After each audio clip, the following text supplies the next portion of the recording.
je pensais faire une critique pour Universal Theory. Elle va arriver dimanche. Là, on a une urgence. L'Empire de Bruno Dumont. Ou devrais-je tout simplement dire Bruno Dumont. Alors, ça risque d'être rare, mais je vous invite à ne pas aller en salle. D'habitude, je dis pas, c'est une question de point de vue. Même sur les comédies françaises à la Cocorico, il y a plein de gens qui y vont, ça les fait marrer, grand bien leur face. Je souhaite pas tomber dans une sorte de bien-pensance, de la cinéphilie. Non, s'il y a des gens qui trouvent un plaisir là-dedans, pourquoi pas. C'est un sujet délicat. Ça va être dur de rester droit, parce que j'aime bien relativiser les films. Ici, au fur et à mesure que le film avançait, je commençais à perdre patience. Pas au niveau de son histoire qui est écrite à la truelle, plutôt au niveau des personnages. Et plus encore, les deux jeunes femmes dans les rôles principaux du film. Comment ce genre de truc peut passer en 2024? Le film s'ouvre sur l'une d'elles complètement dévêtue, en train de bronzer. Très bien, pourquoi pas?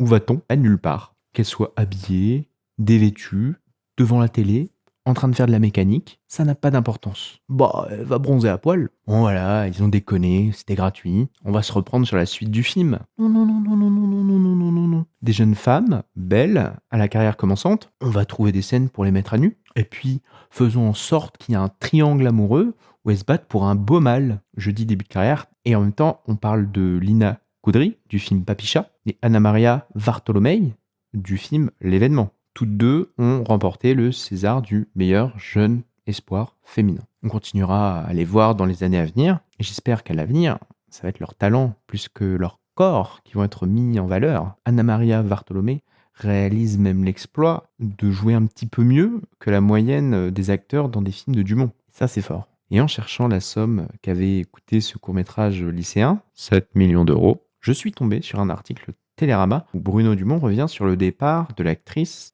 Adèle Haenel.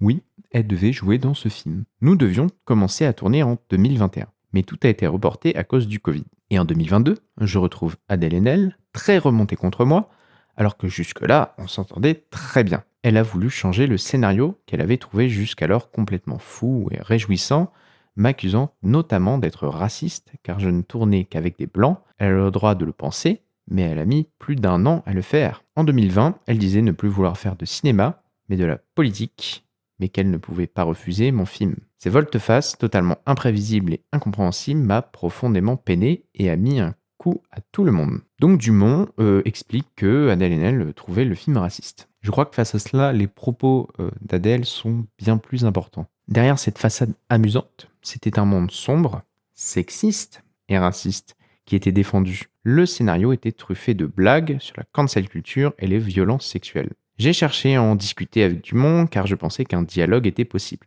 J'ai voulu croire pour la énième fois que ce n'était pas intentionnel, mais c'est intentionnel.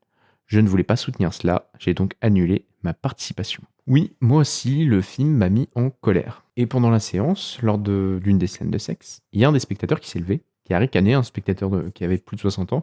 Il a ricané, il a dit « Quelle connerie ce film !» Et puis il est sorti. Voilà, j'ai envié ce spectateur qui est sorti, mais moi, je suis resté, je me suis dit « Quand même, on va essayer de voir jusqu'où ça va. » Et si vous n'avez pas vu le film, et que vous dites « Oh mince, alors il y en a marre de ces accusations, à tort et à travers », non. Les scènes de sexe sont gratos. Le scénario tourne autour d'une espèce de besoin de sexe pour la paix et où la liberté, ça passe par une main au cul. Non. Allez, comment aller plus loin si vous avez des doutes? Si vous appelez Fabrice Lucchini. Vous êtes populaire, vous avez bientôt 72 ans, et que vous êtes un extraterrestre, eh bien, pour rejoindre votre vaisseau, vous traversez une petite forêt. Vous appelez Camille Cotin, une actrice à la renommée internationale, que vous êtes une extraterrestre, eh bien, votre vaisseau vient à vous. Si vous êtes Anna Maria Vartolomei, vous êtes une actrice montante d'une très grande beauté, que vous êtes une extraterrestre, eh bien, pour rejoindre votre vaisseau, il faut être en maillot de bain et puis marcher dans la mer. Pas de chance. Donc, pour le bien du scénario, elle passe la plupart du film en maillot de bain. Sacré hasard le scénar quand même. Puis Lina Kudry, bon, elle a pas besoin de rejoindre son vaisseau par la mer, mais vu qu'elle aime bien bronzer, tout ça, bon, bah, elle passe aussi la plupart du film en maillot de bain, quoi. Et puis, dès la bande-annonce, on pourrait le voir, on lui fait montrer ses fesses aux inspecteurs, pareil, c'est gratos. Et je dis bien, on lui fait montrer, parce que c'est un choix dans le scénario, c'est pas elle qui s'est dit, tiens, j'ai envie de montrer mon cul. Donc j'ai rien au fait qu'il y ait des scènes de nu, des scènes où les actrices sont déshabillées. Mais là, sincèrement, si vous avez vu le film, osez me dire que c'est pas gratuit. Et ça me fait penser au film érotique Emmanuel. Devinez quoi?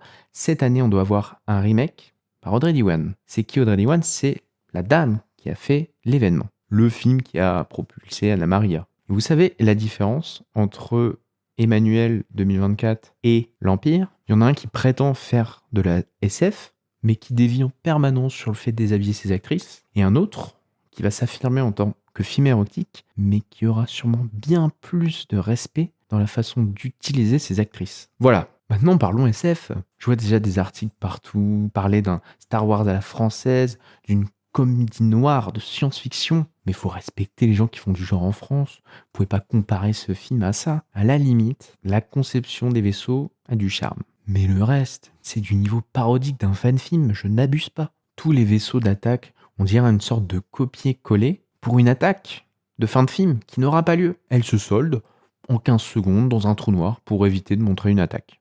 Et ça se cache derrière un pseudo-truc profond sur l'amour, sur l'âme humaine. Les extraterrestres sont de la race des 0 et des 1. C'est quoi? C'est une référence au langage binaire? Je vous invite à regarder le dossier presse qui est disponible en ligne. Bruno Dumont, sur ce film, il raconte des choses extrêmement sérieuses et philosophiques. C'est assez aberrant. Je me souviens d'un plan où j'ai fait What? Qu'est-ce qui se passe? Où on voit pour la première fois les policiers, et à un moment la caméra elle se met à bouger. T'as l'impression qu'il y a quelqu'un qui a tapé dans la caméra, ils se sont dit hop, on la garde, c'est bon.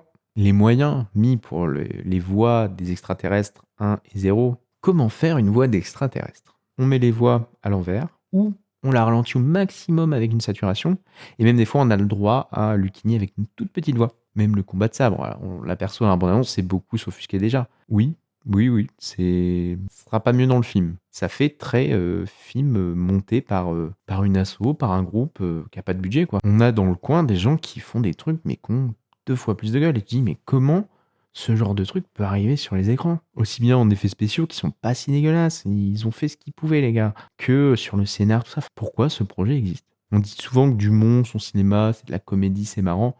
Pour moi, la seule blague du monde, c'est ces films, en fait. Comment ça peut sortir en France sans qu'il y ait une débâcle sur les retours critiques? Ça m'échappe. Une comédie française, elle sort, elle se fait tacler, et on a ça qui sort en face. On est d'accord, les deux volent pas très haut, mais j'ai l'impression qu'il y a quand même une sorte de bien-pensance, parce que film un petit peu auteur, tout ça.